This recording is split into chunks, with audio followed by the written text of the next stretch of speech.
আজ যে সিনেমাটার এক্সপ্লেন করব সেটি ডিজনির একটি বিখ্যাত সিনেমা, যার নাম Alice through the looking glass. 2016 সালে মুক্তি পাওয়া মুভিটির IMDb রেটিং 6.2। সিনেমার শুরুতেই আমরা দেখতে পাই 1874 সালে মালাক্কা প্রণালীর উপর একটি জাহাজ ঝড় বৃষ্টির মধ্যে আটকে পড়ে। এছাড়াও জলদস্যুরা জাহাজটিকে চারিদিক থেকে ঘিরে ফেলেছিল। তখন একজন নাবিক জাহাজের ক্যাপ্টেনকে সারেন্ডার করে নিতে বলে এবং এই ক্যাপ্টেন, যার নাম ছিল অ্যালিস তার বুদ্ধি দিয়ে তাদের জাহাজটিকে জলদস্যুদের হাত থেকে বাঁচিয়ে নিয়ে আসে। চীন থেকে বিজনেসের কাজ সেরে অ্যালিস প্রায় 3 বছর পর লন্ডনে ফিরছিল। এতদিন পর তাকে ফিরতে দেখে তার মা ভীষণ খুশি হয়। অ্যালিস একজনের থেকে জানতে পারে যে লর্ড স্কট মারা গেছেন। তার অবর্তমানে তার ছেলে হ্যামেস এখন বিজনেসের দায়িত্বে আছে। অ্যালিসের মা তাকে বলে, তুমি আমাকে এতদিন একটা চিঠিও লেখনি, আমি কি জানতে পারি যে তুমি এতদিন কোথায় ছিলে? অ্যালিস বলে যে এতদিন আমি চীনে ছিলাম, আমার জায়গাটা বেশ অদ্ভুত লেগেছে। তারপর সে তার মায়ের থেকে জানতে পারে আজ রাতেই হ্যামেসের বিজনেস পার্টি আছে, কিন্তু সেখানে তাদের কোনো ইনভিটেশন ছিল না এবং সে জানতে পারে যে হ্যামেসের বিয়ে হয়ে গেছে। সে তার মাকে বলে, আমি কেবলমাত্র একটা বিজনেসের অফার দেওয়ার জন্য তার কাছে যাব।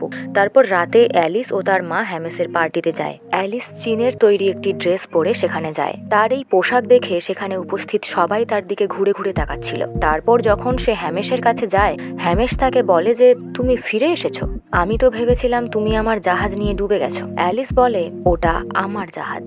তারপর হ্যামেস তার স্ত্রীর সঙ্গে অ্যালিসের পরিচয় করিয়ে দেয়। তারপর অ্যালিস বোর্ডের কাছে তার পূর্ববর্তী ট্রিপের এক্সপিরিয়েন্স এবং পরবর্তী ট্রিপের আইডিয়া তুলে ধরে। কিন্তু হ্যামেস তখন বলে, তুমি কোথাও যাচ্ছ না, আমাদের এখানে একটা পিয়নের পোস্ট খালি আছে, চাইলে তুমি সেটা করতেই পারো। তাকে আরো নানান রকম কথা বলে ব্যঙ্গ করতে থাকে। তখন অ্যালিস বলে যে আমি তোমার সাথে বিয়েতে মত দিইনি, তাই আমার সাথে এরকম করছো, তাই তো? আর বলে এই কোম্পানির 10% শেয়ার তোমার বাবা আমাকে দিয়েছিল। তখন হ্যামেস বলে যে সেই 10% কবেই তোমার মা বাড়ির বদলে আমায় বেচে দিয়েছে, আর ওই বাড়িটা পেতে গেলে তোমাকে সেটা তোমার বাবার জাহাজের বদলে নিতে হবে। তারপর অ্যালিস তার মায়ের উপর রাগ করে কাঁদতে কাঁদতে সেখান থেকে চলে যায়। আসলে তার মা চায়নি যে সে আবার জাহাজ নিয়ে ঘুরে বেড়াক, সে যেন এবার থেকে বাড়িতেই থাকে। তারপর সে যখন বাগানে বসে বসে কাঁদছিল, তখন অ্যাবসোলেম সেখানে আসে। অ্যাবসোলেম অর্থাৎ একটি প্রজাপতি। সে অ্যালিসকে বলে, তুমি একজন অসাধারণ মেয়ে। তারপর অ্যালিস অ্যাবসোলেমের পিছু করতে করতে একটি ঘরের মধ্যে পৌঁছায়। সে দেখে অ্যাবসোলেম একটি আয়নার ভেতরে ঢুকে গেল। এটা দেখে সে তার হাত আয়নায় রাখতেই সেটাও ভেতরে ঢুকে যাচ্ছিল। ঠিক এই সময় ওই ঘরের বাইরে লোকজনের আওয়াজ পায় সে। তারপর তৎক্ষণাৎ সে ওই আয়নার ভেতরে ঢুকে যায়। সে সাইজে অনেকটা ছোট হয়ে গেছিল। অ্যাবসোলেম তাকে জানায় যে তুমি আসতে অনেক দেরি করে ফেলেছো অ্যালিস, তোমার জন্য একজন অপেক্ষা করছে, তুমি তাড়াতাড়ি সেখানে যাও। তারপর অ্যালিস দরজা খুলতেই আকাশ থেকে পড়তে শুরু করে। সে একটি হোয়াইট কুইনের কাছে গিয়ে পৌঁছায়। সেখানে তার পুরনো বন্ধুরাও ছিল, কিন্তু হ্যাটার ছিল না। তাদের থেকে জানতে পারে একদিন জঙ্গলে ঘুরতে ঘুরতে হ্যাটার একটি ব্লু হ্যাট দেখতে পায়। সেটা দেখে তার ফ্যামিলির কথা মনে পড়ে যায়। জেব্রা ওয়াকি তার মুখ থেকে আগুন বের করে তার ফ্যামিলিকে মেরে ফেলেছে। তারপর থেকে হ্যাটার কেমন একটা হয়ে গেছে, নিজেকে একটা রুমের মধ্যে সারাক্ষণ আটকে রাখে, কারোর সঙ্গে কোনো কথা বলে না। হোয়াইট কুইন তাকে বলে, এখন শুধুমাত্র তুমিই তার মুখের হাসি ফিরিয়ে আনতে পারো অ্যালিস। তারপর অ্যালিস হ্যাটারের রুমে যায়।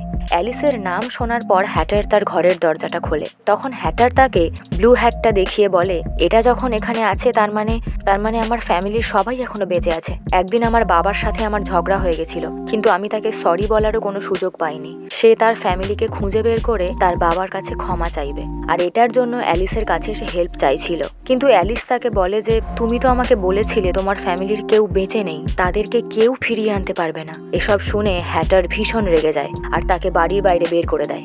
তারপর অ্যালিস ছুটতে ছুটতে হোয়াইট কুইনের কাছে গিয়ে বলে যে আমাদের কিছু করতে হবে, আমার ভয় লাগছে এটা ভেবে যে ও মরে না যায়, একমাত্র ওর ফ্যামিলিকে ফিরিয়ে আনলেই ও ঠিক হয়ে যাবে। হোয়াইট কুইন অ্যালিসকে বলে একটা রাস্তা আছে, তবে সেটা অত্যন্ত ঝুঁকিপূর্ণ এবং বিপজ্জনক হবে। হোয়াইট কুইন বলে তোমাকে হ্যাটারের অতীতে ফিরতে হবে এবং সেখানে গিয়ে ওর ফ্যামিলিকে বাঁচাতে হবে, আর এটা একমাত্র অ্যালিস করতে পারবে, কারণ সে এই জগতের কেউ নয়। অ্যালিস এটা করতে রাজি হয় কারণ হ্যাটার ছিল তার বেস্ট ফ্রেন্ড, তার জন্য সে সবকিছু করতে রাজি ছিল। তখন হোয়াইট কুইন তাকে সময় চক্রের কাছে নিয়ে যায় এবং তাকে বলে টাইমের কাছ থেকে টাইম ট্রাভেল মেশিনটা নিয়ে অতীতে যেতে হবে। তারপর সেই ক্লকের নিচের দরজাটা খুলে দেয় এবং অ্যালিস তার ভেতরে ঢুকে পড়ে। অ্যালিস একটা দুর্গের সামনে দাঁড়ায়। তারপর সে অনেক বাধা পেরিয়ে সেই দুর্গের ভেতর ঢোকে। ভেতরে ঢুকে সে টাইমকে দেখতে পায়, অর্থাৎ টাইম ছিল একজন ব্যক্তি। টাইমের পিছন পিছন সে একটি জায়গায় যায়। টাইম একটা জায়গায় গিয়ে সবার সময় নির্ধারণ করছিল। কার সময় কিভাবে থমকে যাবে, কখন থমকে যাবে, সে এই সব নির্ণয় করে। এদিকে অ্যালিস লুকিয়ে লুকিয়ে সবটা দেখছিল। তারপর দরজায় অ্যালিসের হাত লেগে একটি আওয়াজ হয়। সাথে সাথে টাইম তাকে দেখতে পায়। অ্যালিস তাকে জানায় যে তার বন্ধু খুব বিপদের মধ্যে আছে, কিন্তু টাইম তাকে নানা রকম কথা বলে ইগনোর করে। তারপর সে তাকে কাল চক্রের কাছে নিয়ে যায়। এছাড়াও তার মহলের নানান জায়গা সে তাকে দেখাচ্ছিল। তারপর সেখানে সমস্ত সেকেন্ড চলে আসে। অ্যালিস তাদের দেখে খুব খুশি হয়। তারপর টাইম তাকে 1 মিনিট সময় দেয় তার কথা বলার জন্য। অ্যালিস হ্যাটারের সম্বন্ধে বলতে থাকে। তারপর যখন টাইম জানতে পারে যে অ্যালিস এখানে সময়চক্র নিতে এসেছে, সে ভীষণ রেগে গিয়ে সেখান থেকে তাকে তাড়িয়ে দেয় এবং টাইম অ্যালিসকে বলে যে তুমি অতীতকে কখনো বদলাতে পারবে না, বরং তুমি তার কাছ থেকে কিছু শিখতে পারবে। তারপর সেখানে রেড কুইনকে দেখতে পাওয়া যায় এবং অ্যালিস তাকে দেখে অবাক হয়ে যায়। আসলে টাইম রেড কুইনের প্রেমে পড়েছিল, তাই সে তাকে একটি গিফট দেয়।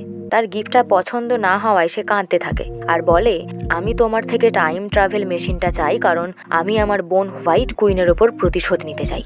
এদিকে অ্যালিস তাদের কথোপকথনের সময় সুযোগ বুঝে সময়চক্রের কাছে চলে যায় এবং টাইম ট্রাভেল মেশিনটা পেয়ে যায়। তারপর সেটা হাতে নেওয়ার সাথে সাথেই টাইম বুঝতে পেরে যায় সেখানে সমস্ত সেকেন্ডরা মিলে মিনিটে পরিণত হয় এবং তার উপর আক্রমণ করে। এদিকে তার হাত থেকে টাইম মেশিনটা পড়ে গিয়ে অ্যাক্টিভেট হয়ে যায়। ঠিক সেই সময় রেড কুইন অ্যালিসকে দেখতে পায় এবং অ্যালিস সাথে সাথে ওই মেশিনটা কোনো রকমে অন করে সেখান থেকে চলে যায়। সে সেটাকে নিজের জাহাজের মতো করে চালাতে চালাতে সময়ের মহাসমুদ্রে পৌঁছায়। সে অতীতের একটার পর একটা ঘটনা সেখানে দেখতে পায়। এদিকে রেড কুইন বলে, অ্যালিস আমার জেব্রা ওয়াকিকে মেরে ফেলেছে এবং ওর জন্যই আমি আমার সিংহাসন হারিয়েছি। আমি ওর মুন্ডুটা চাই। এদিকে টাইমের অবস্থা ধীরে ধীরে খারাপ হতে থাকে, কারণ সময়চক্র ছাড়া টাইমের কোনো অর্থ নেই। আর তাছাড়াও সমস্ত ওয়ান্ডারল্যান্ড এর ফলে ধ্বংস হয়ে যাবে। টাইম অ্যালিসের পিছু নেয়। অ্যালিস সময়ের মহাসমুদ্রের দিক হারিয়ে অতীতের কোনো এক জায়গায় পৌঁছায়। সে একটি বাজারের মধ্যে হ্যাটারকে দেখতে পায়। যেহেতু সময়টা ছিল অতীতের, তাই হ্যাটার অ্যালিসকে চিনতে পারে না। দিনটি ছিল রেড কুইনের করোনেশনের দিন। তার বাবা তার মাথায় ক্রাউন পরিয়ে দেওয়ার জন্য আদেশ দেয়, কিন্তু তার এমন অদ্ভুত মাথা হওয়ার কারণে ক্রাউন তার মাথায় ফিট হচ্ছিল না। তখন চাপ পড়ার ফলে ক্রাউনটি ভেঙে যায়। এটা দেখে হ্যাটার এবং সেখানে উপস্থিত সবাই ভীষণ পরিমাণে হাসে। এটা দেখে রেড কুইন ভীষণ রেগে যায়। সে সবাইকে কেটে ফেলার হুমকি দেয়। তখন তার বাবা তাকে থামিয়ে দিয়ে বলে, আমি ভেবেছিলাম তুমি একদিন রানী হওয়ার যোগ্য হয়ে উঠবে, কিন্তু এখন মনে হচ্ছে সেটা কোনোদিনই সম্ভব নয়। তাই তার ছোট মেয়েকেই তিনি রানী হিসেবে ঘোষণা করেন। তারপর রেড কুইন ভীষণ পরিমাণে রেগে গিয়ে সেখান থেকে চলে যায়। তখন হ্যাটারের বাবা হ্যাটারকে ভীষণ বকাবকি করে আর বলে শুধুমাত্র তার জন্যই এরকম একটা ঘটনা ঘটলো। এসব কথা শুনে হ্যাটার ভীষণ কষ্ট পেয়ে বাড়ি ছাড়ার সিদ্ধান্ত নেয়। অ্যালিস তার পিছু পিছু যায়, তাকে বোঝানোর চেষ্টা করে আর বলে, তুমি বাড়ি ফিরে যাও, না হলে কিন্তু ভবিষ্যতে তুমি আফসোস করবে। আমি আমার বাবাকে হারিয়েছি, আমি চাই না তুমিও তোমার বাবা আর ফ্যামিলিকে হারিয়ে ফেলো।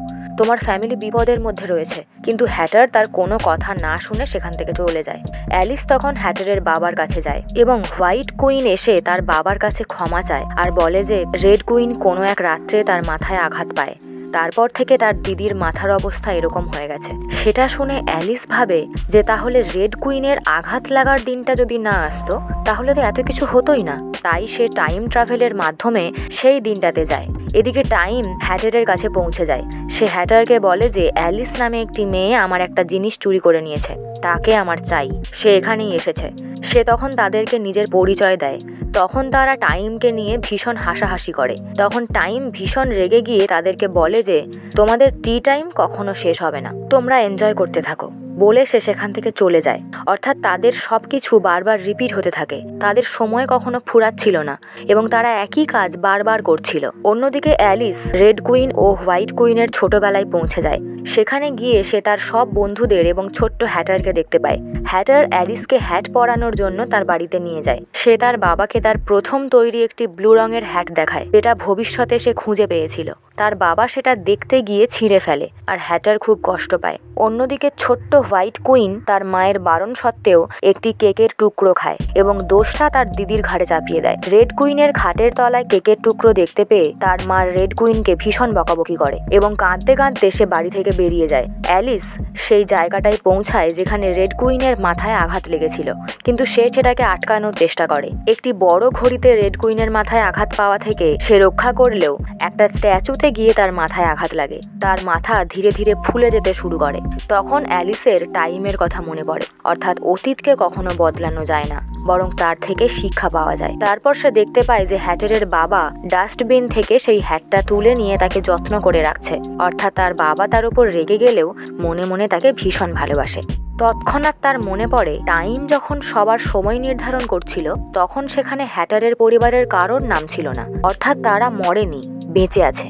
সে যখন দাঁড়িয়ে দাঁড়িয়ে এইসব ভাবছিল তখন টাইম সেখানে এসে তাকে একটি ঘরের মধ্যে নিয়ে যায়। টাইম মেশিনটি তার থেকে দূরে চলে যাওয়ার কারণে কালচক্র ধীরে ধীরে নষ্ট হতে শুরু করছিল, সময় ক্রমশ থেমে যাচ্ছিল। টাইম তখন তাকে বলে টাইম ট্রাভেল মেশিনটা তার চাই, আর এটা ছাড়া ধীরে ধীরে সমস্ত কিছু ধ্বংস হয়ে যাবে। কিন্তু অ্যালিস তখন বলে যে আমি শেষবারের মতো একবার এটাকে ব্যবহার করতে চাই, এবং সে সিদ্ধান্ত নেয় যেভাবে হোক সে হাইটপসদের অর্থাৎ হ্যাটারের ফ্যামিলিকে খুঁজে বার করবে। তখন অ্যালিস একটি আয়নার ভেতরে ঢুকে তার নিজের দুনিয়ায় ফিরে যায়। চোখ খুলে সে তার মাকে দেখতে পায় এবং জিজ্ঞেস করে আমি কোথায় আছি। তার মা জানায় সে একটি পাগলা গারদে আছে। ডাক্তার তাকে ইঞ্জেকশন দিতে চাইলে সে সেই ইঞ্জেকশনটা দিয়ে ওই ডাক্তারের শরীরেই ফুটিয়ে দেয়। তারপর সে সেখান থেকে বেরিয়ে একটি ঘোড়ার গাড়ি নিয়ে পালিয়ে যায়।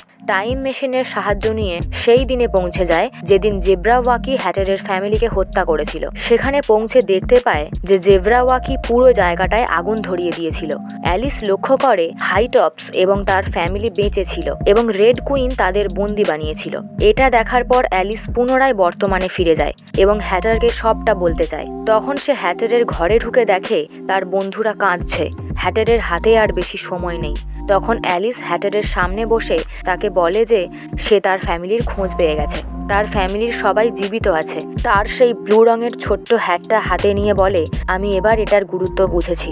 তুমি ভেবেছিলে তোমার বাবা এটা ফেলে দিয়েছিল, কিন্তু না, উনি এটাকে গুছিয়ে রেখেছিলেন, আর এখন তোমাকে ওনার দরকার। ক্ষমা করে দিও হ্যাটার, আমার তোমার উপর বিশ্বাস করা উচিত ছিল। এটা শোনার পর হ্যাটার চোখ খোলে।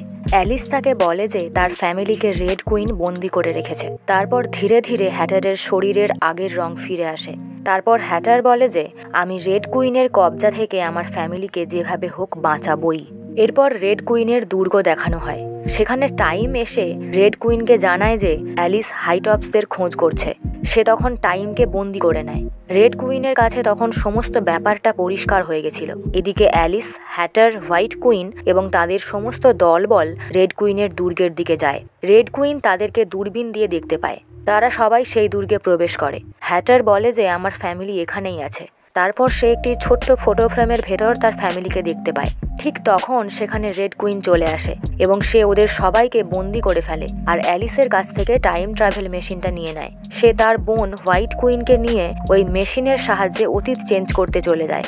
টাইম তাদেরকে সতর্ক করে দেয় যে কেউ যেন তাদের অতীতের মুখোমুখি না হয়, তাহলে কিন্তু সর্বনাশ হয়ে যাবে। অন্যদিকে মিনিট সেকেন্ড একত্রিত হয়ে ঘন্টা তৈরি হয় এবং তারা নানা রকম ভাবে কালচক্রকে টিকিয়ে রাখার চেষ্টা চালাতে থাকে। রেড কুইনের গার্ডেরা যারা ছিল সবজি দিয়ে তৈরি, তারা রেড কুইনের ওপর প্রচন্ড রেগেছিল তাদের উপর রানীর কুকর্মের জন্য।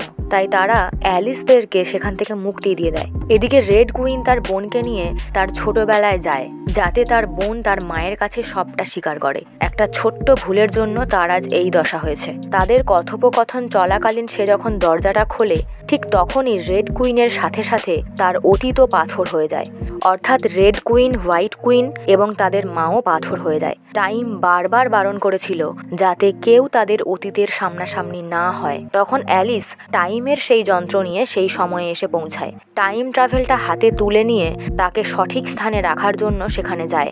ততক্ষণে সম্পূর্ণ ওয়ান্ডারল্যান্ডে ধ্বংসলীলা শুরু হয়ে গেছিল। ধীরে ধীরে সবকিছু পাথরে পরিণত হয়ে যাচ্ছিল। হোয়াইট কুইন, হ্যাটার সবাই পাথরে পরিণত হয়ে যায়। তখন টাইমের অ্যাসিস্ট্যান্ট উইলকিন্স টাইমকে বলে যে হুজুর, আপনি টিকে থাকুন, ও চলে এসেছে যে আমাদের সবাইকে বোকা বানিয়েছিল। অ্যালিস যখন সময়চক্রটা সেখানে রাখতে যায় সাথে সাথেই সেও পাথরে পরিণত হয়। পুরো ওয়ান্ডারল্যান্ডের সব কিছু শেষ হয়ে যায়।